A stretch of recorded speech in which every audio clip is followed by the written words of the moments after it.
नमस्कार दोस्तों, स्वागत है हमारे YouTube channel HP study hub में।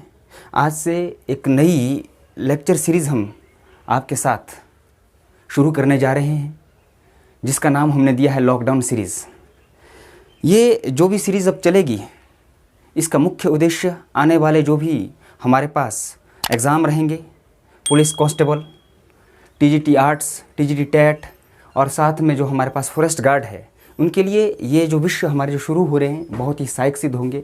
आज जो हमारा प्रथम जो विषय रहेगा वो रहेगा हमारे पास संधि विचार। संधि की जब हम बात करते हैं, संधि जो शब्द जो बना है वो दो पदों के योग से बना है, सम और धी। सम माने सम्मान, धी माने धारण करना। लेकिन अगर मैं बात करूं तो संधि का एक व्यवहारिक या शाब्दिक अर्थ की बात कर रहा हूं, तो हम संधि को कह सकते हैं समझौता, या इसी को हम कह सकते हैं मेल, या इसी को हम कह सकते हैं जुड़ाव, या फिर इसी को हम योग कहते हैं। आम जीवन में भी आपने देखा होगा कि पारस्परिक संबंधों को बनाए रखने के लिए हमें किसी न किसी समझौते को करना पड़ता है। समझौतों के तहत ही हमारे जो रिश्ते हैं उनकी बुनियाद टिकी होती है। ठीक इसी प्रकार से हिंदी में मैं आपको बताना चाहूँ कि हिंदी में जब शब्द बनाए जाते हैं तो उसमें वर्णों को समझौता करना पड़ता है, और उसी समझौतों के तहत वर्णों में जो विकार आता है उसे हम संधि कहते हैं। परिभाषा की दृष्टि से कहूँ तो संधि आप लिख सकते हैं दो निकटवर्ती वर्णों के मेल से उत्पन्न होने वाले विकार को हम संधि कहते हैं। दो पदों के निकटवर्ती वर्णों के जो मेल को से उत्पन्न होने वाले विकार को हम संधि कहते हैं। परिभाषा में जैसे अभी आपने लिखा, एक शब्द आया विकार, तो अर्थात संधि वर्णों में विकार का आना है। मतलब वर्णों में विकार के उत्पन्न होने से जो हमारे पास शब्द की उत्पत्ति होती है, जिसका एक अर्थ होता है, उसे हम संधि कहते हैं। और मुख्यतः हिंदी की बात करूं, संधि वर्णों के विकार के उत्पन्न होने से तो होती ही होती है, लेकिन हम हर एक शब्द को संधि नहीं कह सकते। अर्थात सिर्फ दो पदों के योग को हम संधि नहीं कह सकते। उदाहरण के लिए एक उदाहरण लेता हूँ, चाय जमा वाला, चाय वाला। यहाँ पर जो ये शब्द दो पदों के योग से बना है, यह हमारे पास संधि का शब्द नहीं कहा जाएगा, इसे हम संयोग का शब्द कहेंगे, क्योंकि इस शब्द में दो पदों का मेल तो हुआ है, लेकिन यहाँ पर विकार नहीं, वर्णों में विकार उत्पन्न नहीं हुआ है, इसलिए यह हमारे पास संधि में नहीं आएगा। इसलिए संधि में सबसे अनिवार्य जो चीज़ है वो है हमारे पास वर्णों में उत्पन्न होने वाले विकार की। मतलब कि हमें वर्णों में बदलाव आना चाहिए। हो सकता है वो बदलाव स्वर के रूप में आए या नए वर्ण के रूप में आए, उसी के तहत जब नए शब्द की उत्पत्ति होगी उसे ही हम संधि कहेंगे। और मुख्यतः हिंदी में तीन प्रकार से वर्णों में विकार आता है। वर्ण विकार की बात करूं तो हिंदी में मुख्यतः तीन प्रकार से वर्णों में विकार आता है। पहला है स्वर विकार, दूसरे तरीके से जो आता है व्यंजन विकार,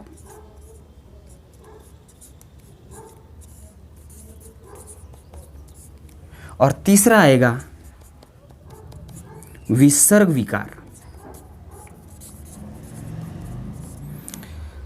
स्वर के विकार से जो नए शब्द की जो उत्पत्ति होगी, दो पदों के मेल से जो एक शब्द की उत्पत्ति होगी, वो हमारे पास स्वर संधि के तहत आएगा। व्यंजन विकार से, व्यंजनों में विकार आने की वजह से जो हमारे पास नए शब्द की उत्पत्ति होगी वो हम पढ़ेंगे व्यंजन विकार संधि के तहत। और विसर्ग विकार संधि में, अगर मैं विसर्ग में अगर विकार आ जाए तो उसे हम विसर्ग संधि कहेंगे। तो मैं यूं कहूं तो संधि 3 प्रकार की होती है। मुख्यतः संधि के 3 प्रकार है। संधि के प्रकार की बात करूं, संधि 3 प्रकार है। संधि के प्रकार तो उसमें हमारे पास आता है स्वर संधि, दूसरा आएगा व्यंजन संधि और तीसरा आएगा विसर्ग संधि।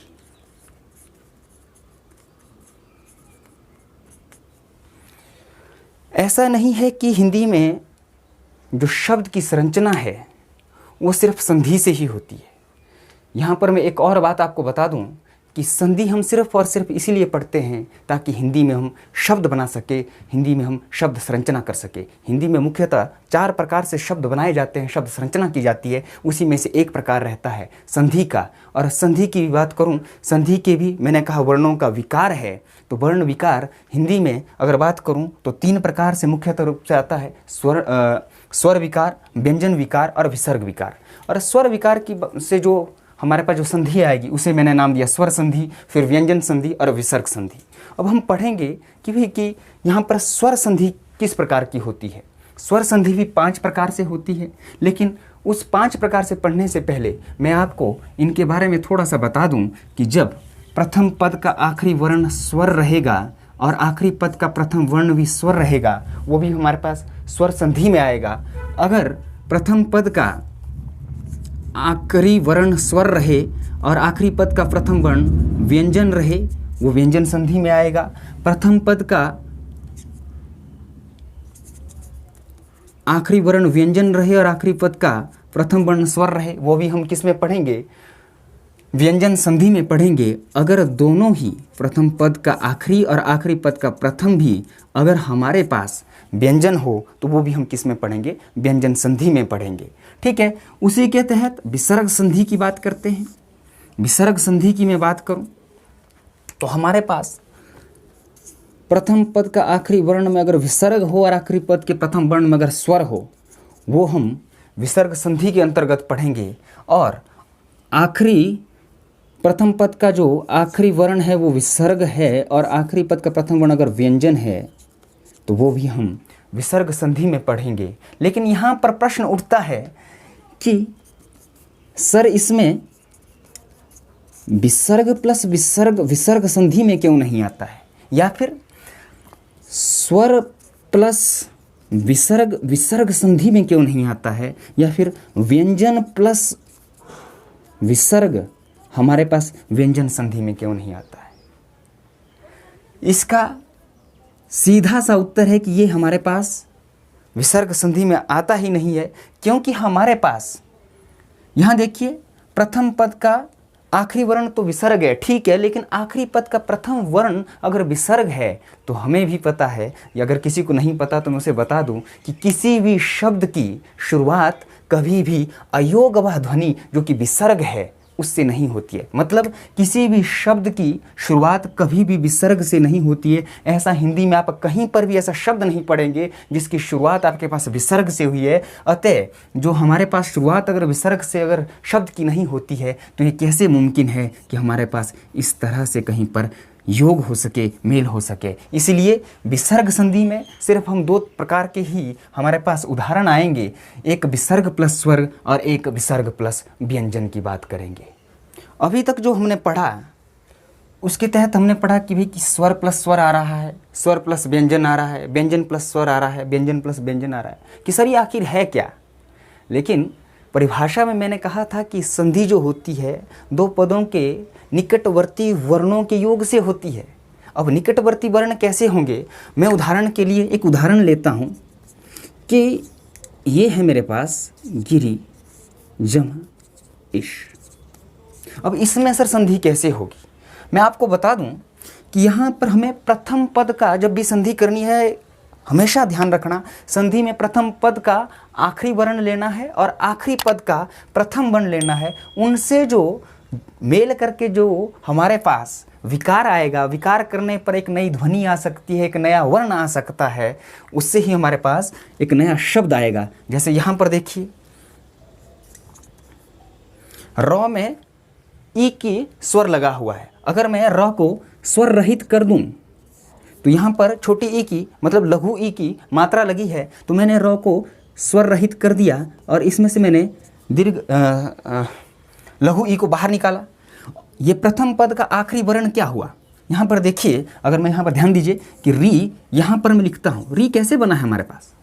री हमारे पास र योग ई से बना है।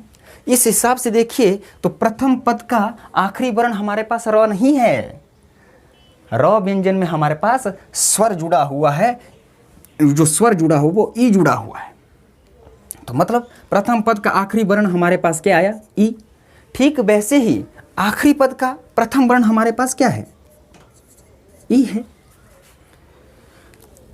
इन दोनों के मेल से, इन दोनों के जुड़ाव से, खैर इसे तो हम अभी दीर्घ संधि में पढ़ेंगे कि इन दो के योग से हमारे पास दीर्घ ई बनता है।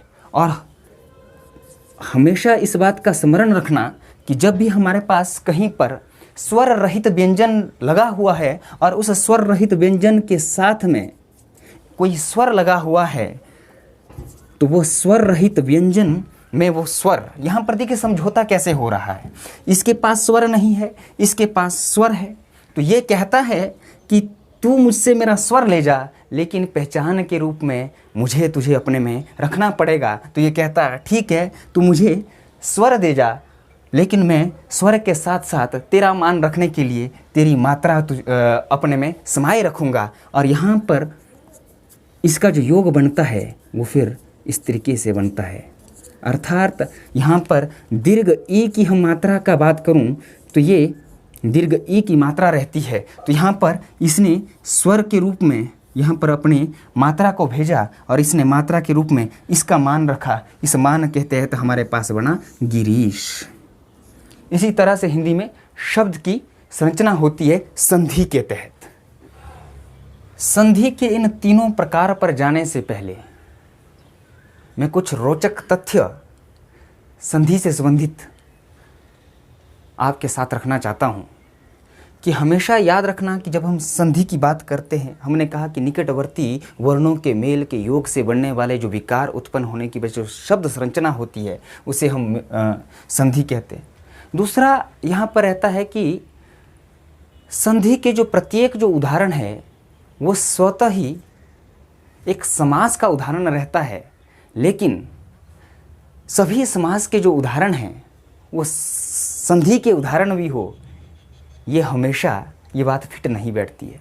इसके बारे में ज़्यादा चर्चा हम जब हम समास के बारे में पढ़ेंगे उस समय करेंगे कि कैसे यहाँ पर हम उसको रिलेट कर रहे हैं, कैसे हमने उसके वहाँ पर पढ़ेंगे जब समास के ऊपर जब बात करेंगे कि कैसे सभी जो संधि के जो उदाहरण हैं वो सभी समास है, लेकिन सारे समास के जो उदाहरण हैं वो संधि के उदाहरण नहीं है। एक और बात आती है कि जब हम संधि में जो योग करते हैं, अमूमन संधि का फिर संधि के बाद हम विच्छेद की बात करते हैं, लेकिन यहीं पर मैं एक बात आपको बता दूं कि संधि का कहीं पर आपको एग्ज़ाम में मिले संधि का विलोम, अगर उपयुक्त विलोम अगर है तो संधि का विलोम जो है वो विग्रह है। अगर आपको परीक्षा पत्र में अगर विग्रह ऑप्शन में नहीं मिलता है तो ही आप विच्छेद को मार्क करेंगे, अर्थात संधि का विलोम जो रहेगा वो विग्रह रहेगा। ठीक है। तीसरी बात, अब मैं विग्रह की बात करता हूँ, विच्छेद की बात करता हूँ। मान लो ये हमारे पास शब्द दिया हुआ है गिरीश, तो इसका हमने खंडन कैसे करना है? तो याद रखना कि जब भी हम किसी शब्द का विभाजन कर रहे हैं, उसको टुकड़ों में बांट रहे हैं, तो उसके जो दो पद हैं, उन दोनों जो पद हैं, वो दोनों जो पद हैं हमारे पास, दो जो टुकड़े हैं, वो सहज होने चाहिए, सार्थक होने चाहिए। अर्थात जैसे हमारे पास गिरीश बना है, गिरी जमा इश से, तो गिरी का अपना एक अर्थ है, इश का एक अपना एक अर्थ है, और उसी से, और दोनों सहज हैं और सार्थक है, इसी तरह से हमने खंडन करना है। लेकिन कई जगह पर आपको क्या मिलेगा कि प्रथम पद का, प्रथम शब्द का अगर आपको अर्थ मिल जाता है, प्रथम पद को जैसे टुकड़ों में बांटा आपने, प्रथम पद का अगर आपको अर्थ मिल जाता है, दूसरे जो पद का आपको अर्थ नहीं मिल रहा, तो भी उसे संधि में माना जाएगा। ऐसा माना जाएगा कि प्रथम शब्द का अर्थ है और दूसरा जो उसके साथ लगा हुआ है वो प्रत्यय लगा हुआ है। ये मैं संधि में, जब हम स्वर संधि के बाद व्यंजन संधि की बात करेंगे, विसर्ग संधि की बात करेंगे, वहाँ पर उनके उदाहरणों में हम इसकी चर्चा करेंगे। और एक बात खासकर, ऐसा आपको अयादि संधि, स्वर संधि का एक 5वां प्रकार आता है अयादि संधि का, उसमें देखने को मिलेगा कि ना तो प्रथम पद का कोई अर्थ निकल रहा है, ना आखिरी पद का कोई अर्थ निकल रहा है, लेकिन दोनों पद मिलकर के एक जो शब्द बना रहे हैं, उस पद का अपने आप में एक अर्थ है। तो सर वो संधि में माना जाएगा कि नहीं माना जाएगा? बिल्कुल, उसे भी हम संधि में मानेंगे, लेकिन उसे, इस संधि से जो शब्द बन रहे हैं, ऐसे शब्दों को हम कहते हैं रूढ़ शब्द। आपने अगर सुना होगा रूढ़ शब्द, क्या होते हैं रूढ़ शब्द? रूढ़ शब्द कुछ नहीं होते हैं, ऐसे शब्द जिनका एक अर्थ होता है, लेकिन अगर उसी शब्द को हम टुकड़ों में बांट दें, उन टुकड़ों का अपना कोई अर्थ नहीं होता है, लेकिन उन टुकड़ों को जोड़ने पर जो एक नया शब्द बनता है, उनका एक अर्थ होता है, उसी शब्द को हम कहते हैं रूढ़ शब्द। और रूढ़ शब्दों को हम पढ़ेंगे स्वर संधि के 5वें प्रकार अयादि संधि में। अयादि संधि में इस रूढ़ शब्द जितने भी बनेंगे हमारे पास, वो लगभग अयादि संधि से बनेंगे, जो कि स्वर संधि का प्रकार है। वहाँ पर हम सीखेंगे कि ना तो प्रथम पद का कोई अर्थ निकल रहा है, ना आखिरी पद का कोई अर्थ निकल रहा है, लेकिन दोनों शब्दों को जोड़ेंगे, दोनों पदों को जब जोड़ रहे हैं, उनसे जो एक शब्द निर्माण हुआ है, उस शब्द का अपना एक अर्थ है। तो अब हमारे पास प्रश्न उठता है कि सर, आपने कहा कि हम शब्दों को खंडित कर सकते हैं, उसके हमने तथ्य रखे, लेकिन ऐसा भी तो हो सकता है कि किसी शब्द को हम तोड़ रहे हैं और एक या एक से अधिक प्रकार से तोड़ सकते हो और उनका भी एक अर्थ निकले, तो हम किस संधि को वरीयता दें? जैसे मतलब हमारे पास कोई टूट रहा है, स्वर संधि के तहत भी टूट रहा है, व्यंजन संधि के नियम को फॉलो जब हम कर रहे हैं उसके तहत भी टूट रहा है, एक ही शब्द को हम 2 प्रकार से तोड़ रहे हैं, तो हम किस जैसी संधि को वरीयता देंगे, मतलब प्राथमिकता देंगे? तो याद रहे, इसमें हम 2 प्रकार से प्राथमिकता देते हैं। पहला जो रहता है वो संधि के क्रम के आधार पर। मुझे पता है कि अभी आप स्वर व्यंजन, ये मैंने क्लियरिटी के साथ अभी नहीं बताया है, लेकिन इसे हम अगले टॉपिक में, जैसे अगली जो वीडियो आएगी उसमें पूरे आपको तथ्यों के साथ इसे बताऊँगा, और कि कैसे स्वर प्लस स्वर आपस में मिलते हैं। लेकिन उससे पहले ये जानना ज़रूरी है कि मैंने कहा कि संधि के क्रम के आधार पर भी हम क्या कर सकते हैं, उसके बाद हमें इनकी प्राथमिकता देंगे। और जो संधि का जो क्रम रहेगा हमारे पास, वो रहेगा स्वर संधि, और उसके बाद अगर ये स्वर संधि नहीं है आपके पास व्यंजन संधि को, उसके बाद वरीयता मिलेगी व्यंजन संधि को, और सबसे आखिरी में मिलेगी विसर्ग संधि को। अब स्वर संधि भी 5 प्रकार की होती है। मैंने अभी तक उन 5 प्रकारों को छुआ ही नहीं है। वो जो 5 प्रकार जो स्वर संधि के होते हैं, जिनकी हम कल बात करने वाले हैं, स्वर संधि के जो 5 प्रकार हैं, पहला प्रकार रहता है दीर्घ स्वर संधि। दूसरा जो प्रकार रहता है वो रहता है हमारे पास गुण स्वर संधि। तीसरा रहता है वृद्धि स्वर संधि, वृद्धि स्वर संधि। चौथा रहता है यण स्वर संधि, और 5वां रहता है अयादि स्वर संधि। अर्थात अगर स्वर संधि की बात करूं तो इसमें भी हमें वरीयता उसी आधार पर देनी पड़ेगी। सबसे पहले अगर दीर्घ स्वर संधि से कोई खंडित हो रहा है तो उसे हम पहले प्राथमिकता देंगे, गुण स्वर संधि को उसके बाद मिलेगी, वृद्धि स्वर संधि को उसके बाद, यण स्वर संधि को उसके बाद, और अयादि स्वर संधि को उसके बाद। अगर मैं बात करूं, उदाहरण के लिए लेता हूं, जैसे हमारे पास रावण जो शब्द है, रावण शब्द की बात कर रहा हूं मैं, ये हमारे पास अयादि स्वर संधि का एक प्रकार है। अभी आप कंफ्यूज हो जाएंगे कि ये मैं क्या कर रहा हूँ, लेकिन इससे हमारे पास बनता है रावण। ये हमारे पास आता है अयादि स्वर संधि के तहत नियम के आधार पर। अयादि स्वर संधि का नियम आता है। और यही जो रावण की बात करें हम, ये ऐसे भी तो बन जाता है।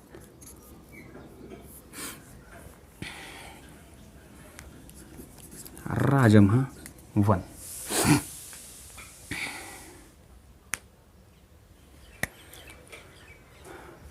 रा और वन से भी हमारे पास रावण शब्द बन सकता है। ये हमारे पास नियम आता है व्यंजन स्वर संधि में। तो ध्यान रहे, मैंने आपको क्रम बताया है कि अगर कोई खंडित हो रहा है हमारे पास स्वर संधि के तहत, उसे सबसे पहले प्राथमिकता दी जाएगी। और यहाँ देखिए स्वर संधि का प्रकार है अयादि स्वर संधि, जिसके तहत हमारे पास बन रहा है रौ जमा अन, रावण। तो मतलब कि हमें ये वाला जो हमारे पास योग है, इसके तहत जो हमारे पास रावण शब्द बन रहा है, इसे प्राथमिकता देनी है। हाँ, नियम के तहत इससे भी बन रहा है, लेकिन इसे हम प्राथमिकता नहीं देंगे, क्योंकि हम व्यंजन स्वर संधि की बात जो कर रहे हैं वो बाद में करते हैं।